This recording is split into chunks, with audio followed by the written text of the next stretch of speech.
Welcome to the Evidence-Based Pilates Podcast with your host, Adam McAtee.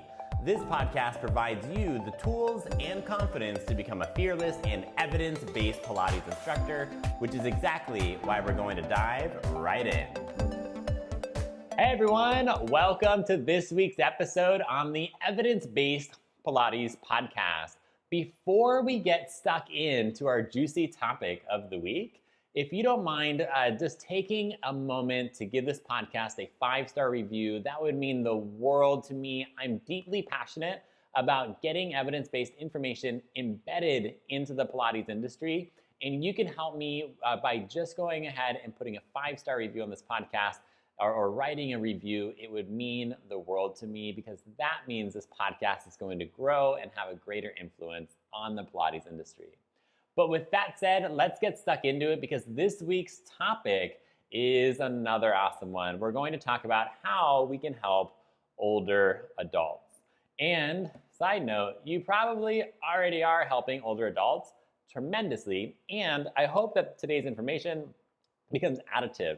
Okay, just like anything else, like this podcast is about adding to your base of knowledge and adding to your skill set, not replacing anything, judging anything that you do. Okay, there's no judgment. So hopefully we add some more value today. Now, to give you a layout of what we're going to do, we're going to dive into the ACSM guidelines. So if you'd like a visual, okay, this podcast is also on my YouTube channel, and you'll be able to see the visuals so you can see the words that I'm reading.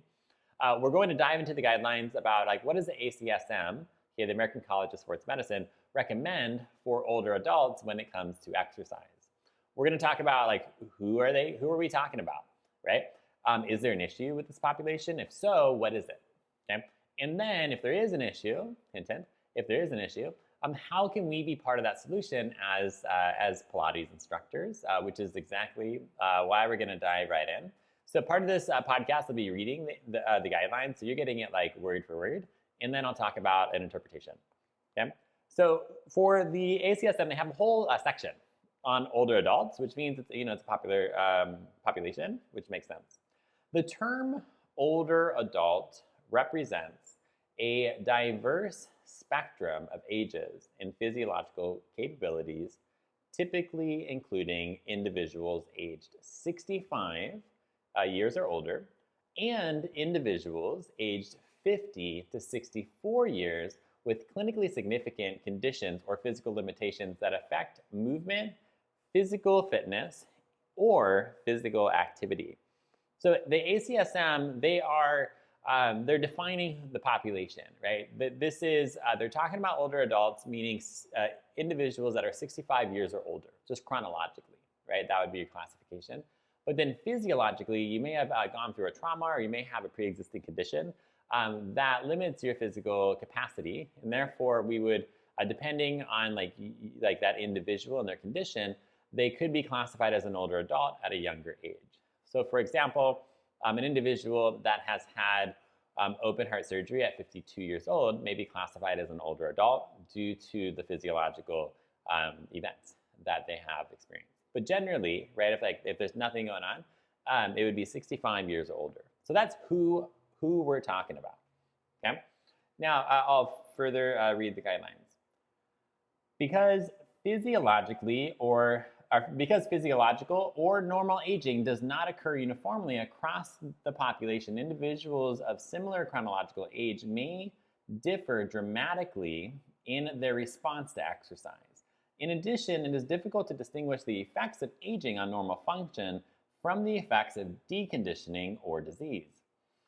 Therefore, health and functional status are often better indicators of the ability to engage in physical activity than chronological age. I'm going to read the last sentence again because that is freaking juicy, okay?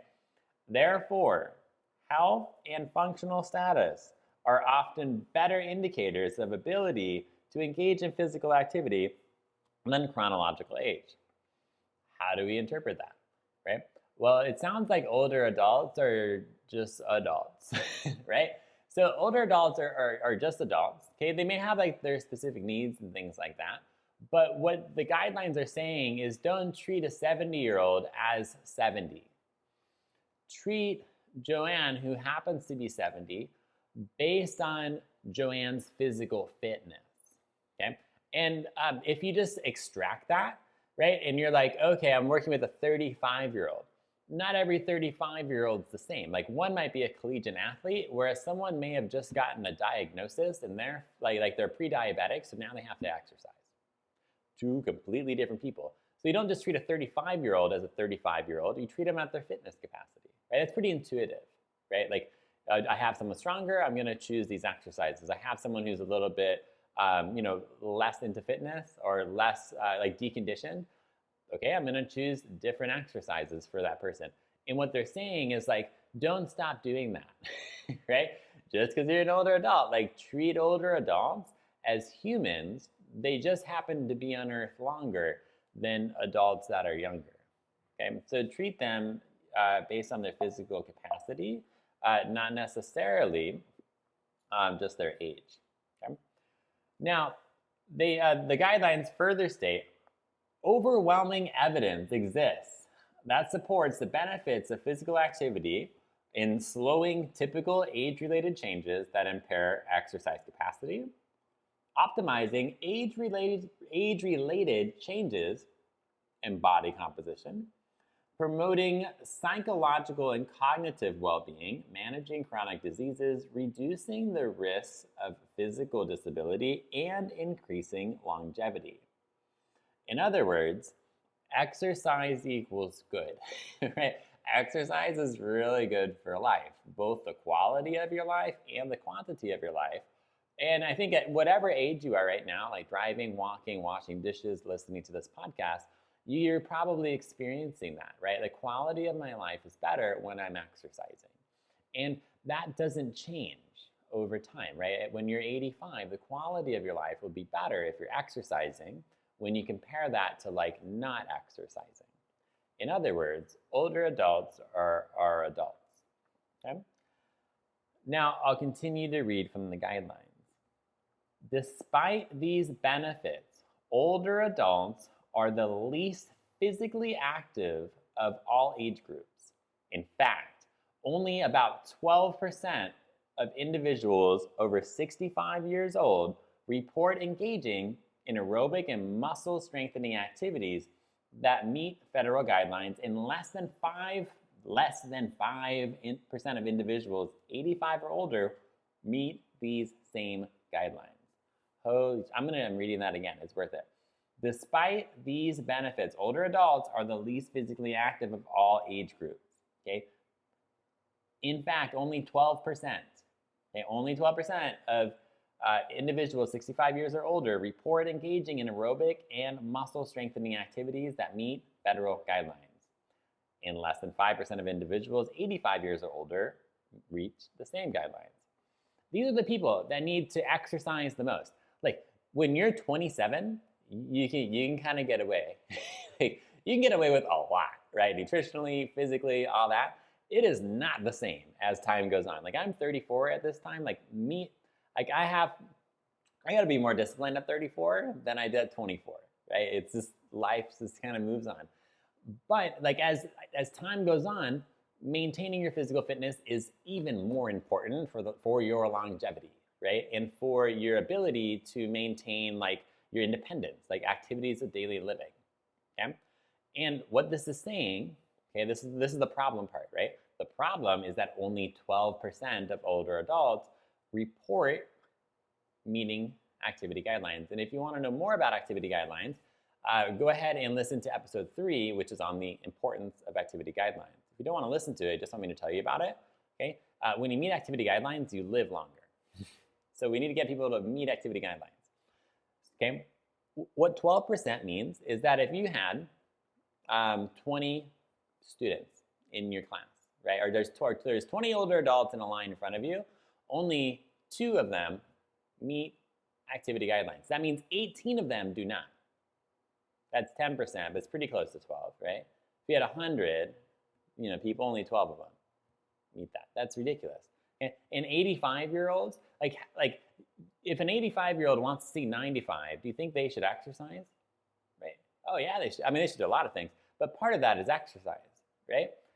And only 5% meet that. So if you have If you're in a room of like 20 85-year-olds, only one of them meet activity guidelines. Now, we're not saying that you should be able to exercise the same way at 85 than you did at 24, right? But the intensity that we put your body through, right? Like the intensity that you experience, right? You need that stimulus at any age, okay? What provides that stimulus is very different, right? Like just getting out of the chair could be like a super heavy back squat for a 24-year-old in terms of intensity. So like an 84-year-old getting out of a chair is gonna be really hard, right? Or not all of them, but like there's like, if that's challenging for any population, it would probably be an older population, right? Okay, we're trying to maintain independence at that age. And only 5% are meeting guidelines. So my point with this, okay, is that it's a problem. Older adults don't exercise enough, and that doesn't mean that that they're not exercising. It's not the same thing. What we're saying is that not enough people are getting enough exercise, or the exercise that they're doing is not intense enough, right? So like if you're just like I'm not trying to like poo-poo on anyone, right? But I'm trying to make a point of like, how can I help you, right? Because someone helped me and I wanna pay that forward, okay? If we have an older adult coming in and they come in for feet in straps and single thigh stretch and like a couple chest expansions, that's not enough intensity for them. If they just do that twice a week and that's their exercise, it's good, right? Any exercise is better than no exercise, keep doing it. But what I wanna pose as a question, right, is like, is there a way that we can enhance the intensity, right, that they experience in Pilates, right? Like, can you figure out a way to get your 74-year-old kind of out of breath? Like that, right? Or can you get them to go to near failure? The way you do that, it might be different, right? Because it's going to require different stimuli, right? You're gonna have to do something different. Maybe just like sit to stands at the end of the reformer for a 74-year-old, right? Maybe that's challenging for them. But if you do that to like your 26-year-old client, like that's their warm-up, right? So the way you do it like is totally different. But is there a way that we can increase intensity or apply more more load to the tissues for older adults? Because older adults do not need light springs, okay? They get stronger just like anyone else. Okay? You can get stronger at any age. Okay? If you're not following Train with Joan on Instagram, you have to follow that account. Okay, she's a perfect story. Started training, I think, in her 70s, and she's a beast. Right, she's stronger than me. I'll tell you that. But anyways, back to the ACSM guidelines. So when we talk about exercise prescription, okay, the general what they state is the general principles of exercise prescription apply to adults of all ages. The relative adaptations to exercise and the percentage of improvement in the components of physical fitness among older adults are comparable with those reported in younger adults and are important for maintaining health and functional ability and attenuating many of the physiological changes that are associated with aging. Low aerobic capacity, muscle weakness, and deconditioning are more common in older adults than any other group, and contribute to the loss of independence. I'm gonna pause there. So what it's saying is like older adults adapt to exercise just like adults because older adults are adults. Right? If you take anything from our time together, older adults equals adults. Go with that into the studio and like bang it out.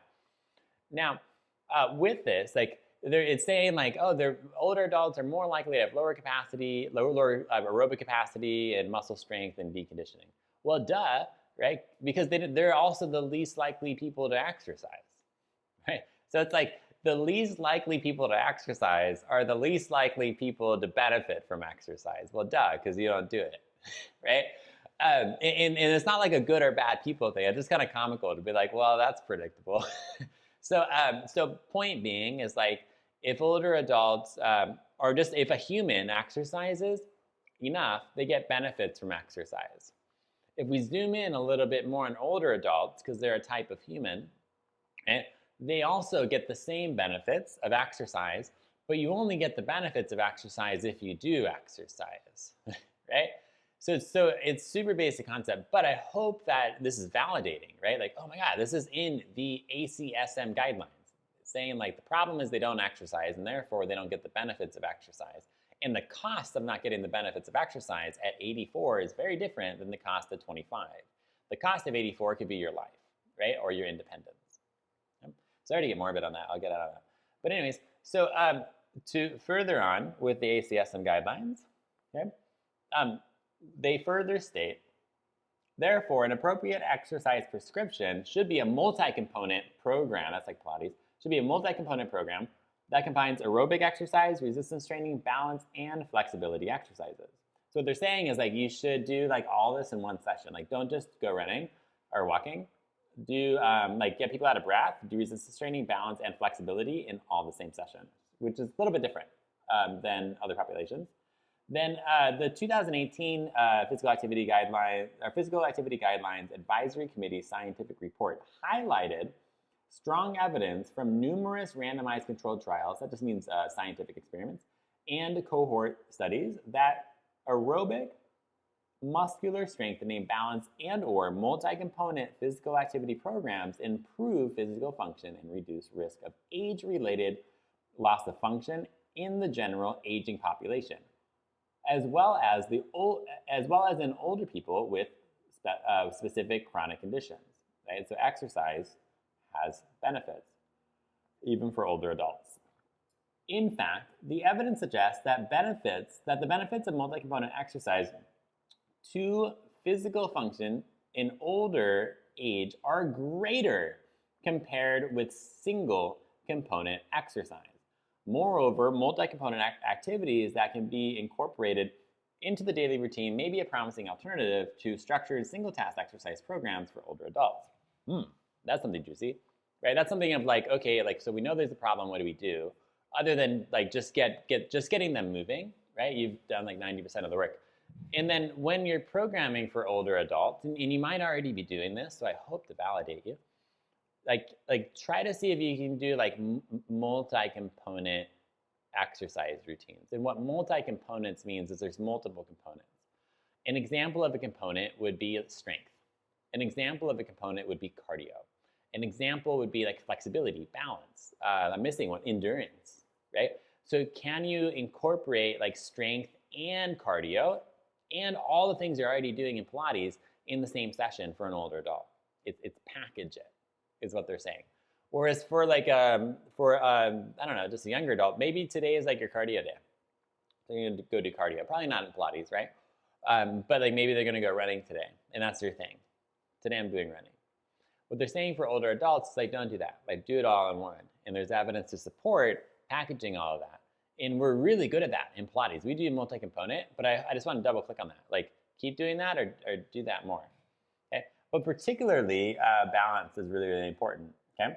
So I'm going to talk about, I'm skipping through the guidelines and I'm going to read another paragraph here. This one is titled Balance Exercises and Power Weight Training for Frequent Fallers or Individuals with Mobility Limitations.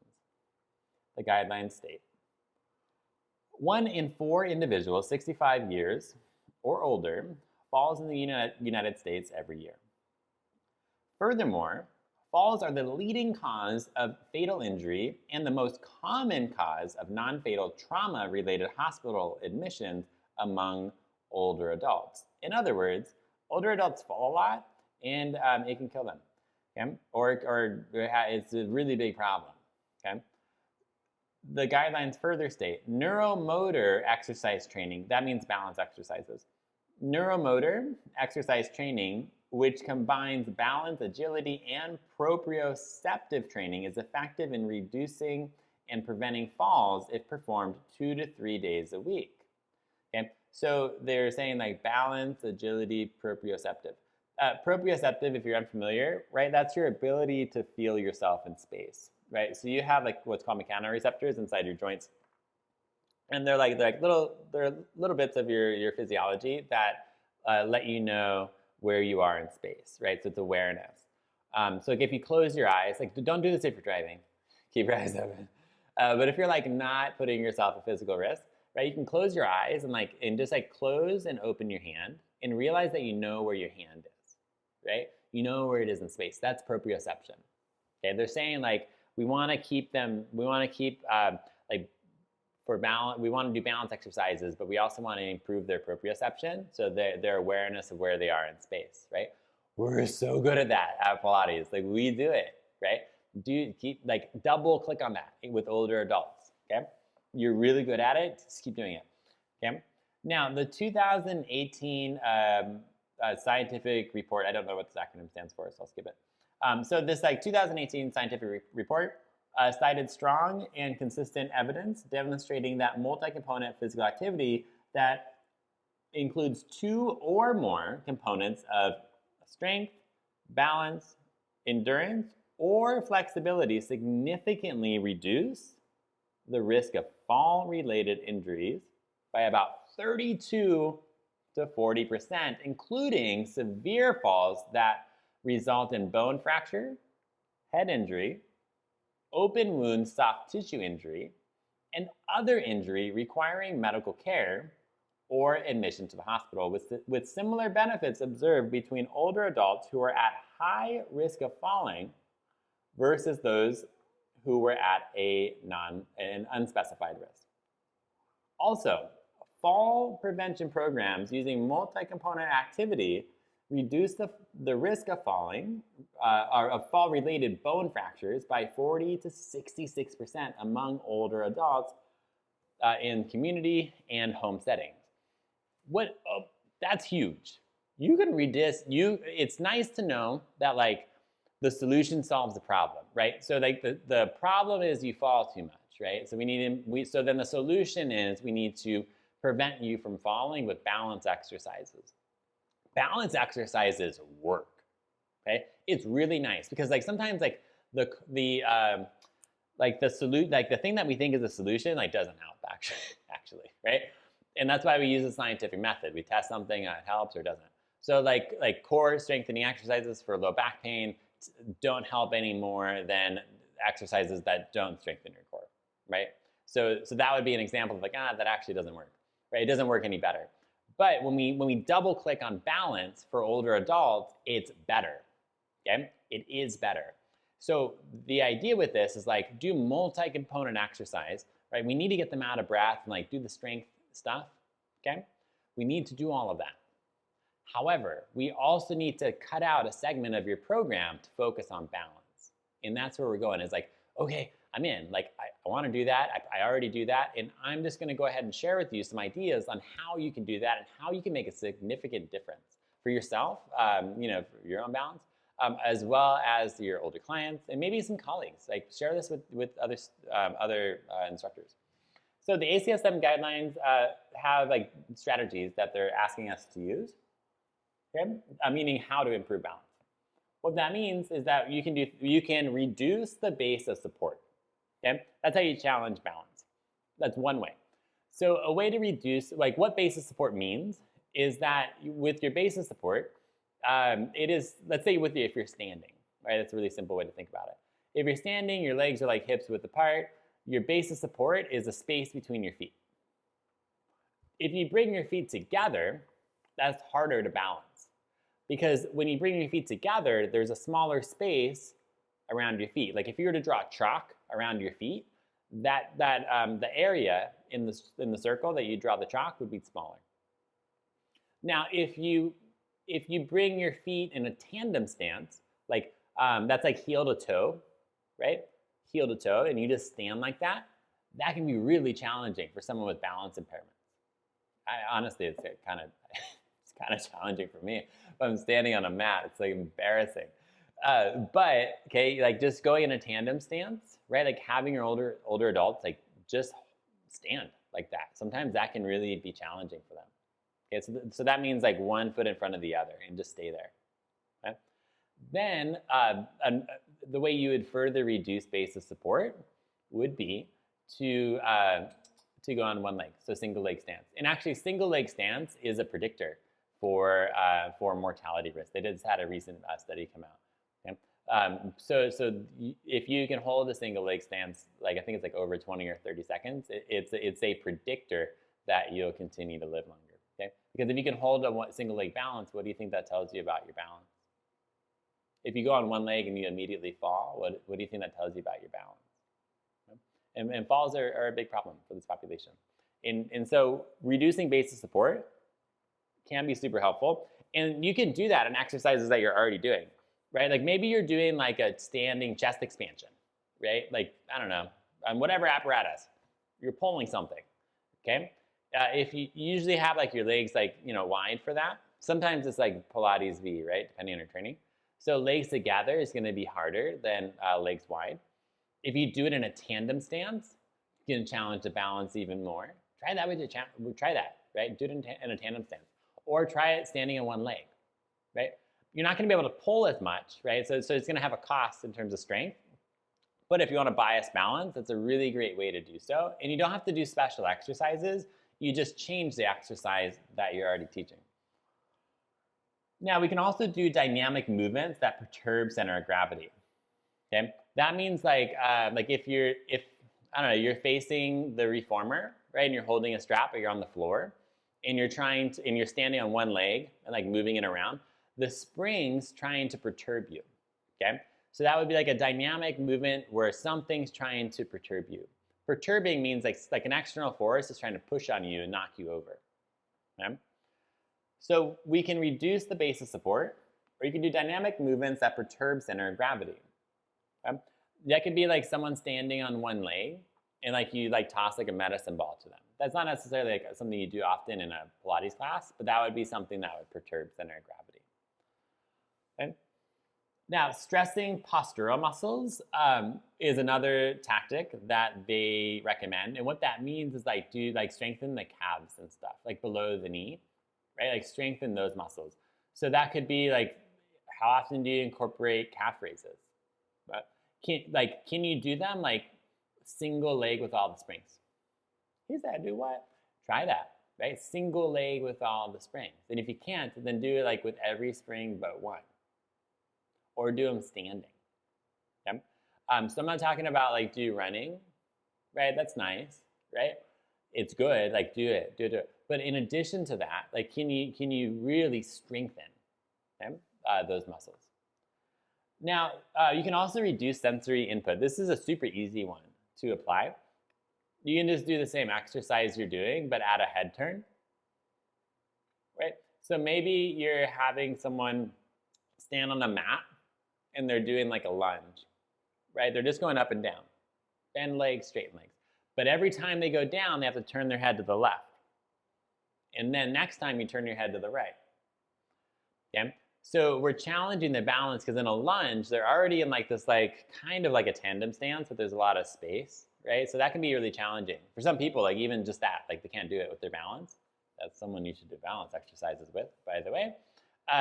So then if you do that, you can challenge the balance more by just adding a head turn. Or going beyond that, right, you can close someone's eyes, right? I mean, don't do it like during side splits. Like don't do that, right? Because there's a risk. Like keep them on the floor, kind of thing. Like they're like front splits, right? Like there's no need to close your eyes during front splits. Like it's an unnecessary risk. I'm not advocating for that. But maybe when you're on the floor and you're doing a single leg balance with someone, have them close their eyes. What that does is it eliminates your input from your visual system, okay? So with balance, you have your visual system, you have your vestibular system, and your somatosensory system. Word vomit, right? Your visual system is like your eyes, like what you can see. Your vestibular system has to do with more like crystals in your head that allow you to orient yourself. So if you close your eyes, right, you can kind of orient where you are in space. You're upright, right? You can feel that. And then somatosensory is your proprioception, right? That's like you close your eyes and you can bend and straighten your hand and you know where your hand is. Or if you stomp on the floor, you can feel that feedback, okay? So when you close someone's eyes, okay, you turn off the visual system and you challenge somatosensory system and you challenge the vestibular system. And you don't need to know all that. If you know all that, cool. Like I hope I added to your knowledge. And if not, don't worry about it. Just like have someone close their eyes when they're on the ground and notice what that does to their balance. Okay? Challenge them. Another great way to do so is like standing on, like the surface that you stand on matters. So if you're introducing a new balance exercise to an older adult, do so on a hard surface. Okay? Harder surfaces are easier to balance. So like have them on the wood, right? Don't have them on the mat, especially if you're on like one of those big like elevated mats, right? Like on a tower, right? That's hard because it's soft, it's squishy. Okay? It's not bad, it's just more difficult than on the ground. So have them start on the ground and like do a one-leg balance. And then the way you can challenge them more is whatever you do on a hard surface, then progress them to a softer surface. Because if you can be really good on balance on a soft surface, okay, you're gonna be able to walk in your shoes better because your shoes they're compressible, right? Okay, so we gotta practice on softer surfaces, but it's easier if you do it on a hard surface. So just in terms of like your decision making, hard surface is easier, softer surface is harder. The last thing that we can do is actually wasn't in the ACSM guidelines. We're going to call this a clinical pearl, which just means like based off experience and also some paper that I can't recall right now.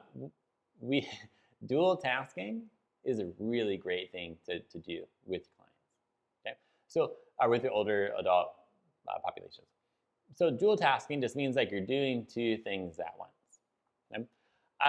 So that could be like adding arm movement to a single leg balance, right? Like, can you bring your arms over your head, bring them down? Okay? A dual task could be, or the dual task in that is that you're not only doing the primary task of a single leg balance, but there's a secondary task, right? Dual. There's a secondary task of moving your arms. So single leg balance and then single leg balance moving your arms up and down, right? The latter is more complex and therefore a dual task. You can just even have a conversation with someone, right? So have you ever had that, like where you're doing a balance exercise with someone and maybe you're bored or maybe like you just want to talk to them, right? Because you love your clients kind of thing. And you ask them a question and then they lose their concentration. They lose their concentration and they're like, oh, I fell. Or I lost my balance. It wasn't that dramatic. They didn't fall, but they lost their balance. Okay, because the conversation is a dual task. So a lot of times in like neuro rehab, like in physio, right, we would have someone do a math problem, right, if we're trying to work on walking. Okay, like count, like, and it's not like 2 + 3, right? Something that's cognitively challenging, right? Like count back from 93 by sevens, right? 93, 86, 79, right? You have to think about it. And because it takes more cognitive capacity, right, you have to think about it more, it challenges your ability to dual task. So what that does is we're trying to make someone's balance be automatic, right? You don't have to think about it. Okay? You don't have to think about it, you can just do it. Because that's kind of how we are, like 25, 26, right? We don't really think about balance, right? Like we just kind of go about our life and balance isn't a problem. But as time goes on, balance becomes a problem, right? You have to focus on it a little bit more. And what we want to do is do balance exercises so you don't have to focus on it as much because it becomes more automatic. We're generating what's called automaticity, okay? You don't have to think about it, you can just do the thing.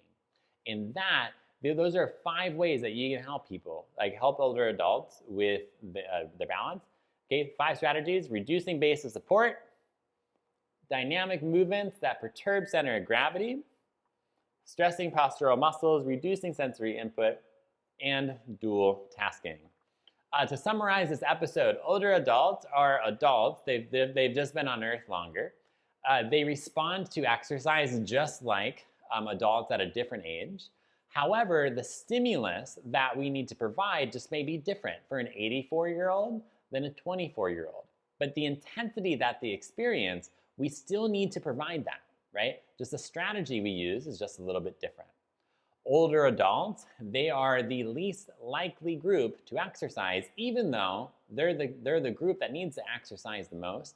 And you, being an evidence-based Pilates instructor, being aware of the ACSM guidelines can make an incredible difference, not only in the quantity of the years they're here on this earth, but also the quality of the years that they spend. I hope you enjoyed this episode. You all are awesome. Thank you, everyone who's been reaching out with support in all things. And I hope you enjoy the rest of your day. I will see you next week, and always feel free to reach out. Okay, my contact is in the show notes. I hope you enjoyed this episode, and in return, I would love it if you could leave a positive review so that I know that you're listening and benefiting from this podcast. I do this 100% for free from my spare time, and I just want to help the Pilates industry learn and grow. And when reviews grow on a podcast, they become more visible and therefore more helpful to the community. As always, you're welcome to reach out to me personally as well for any of your thoughts, as well as requests for future episodes. And of course, if you'd like to learn more, you are welcome to go to the Evidence-Based Pilates platform with the link in my bio and browse any of the courses that we have to offer. Have an incredible day.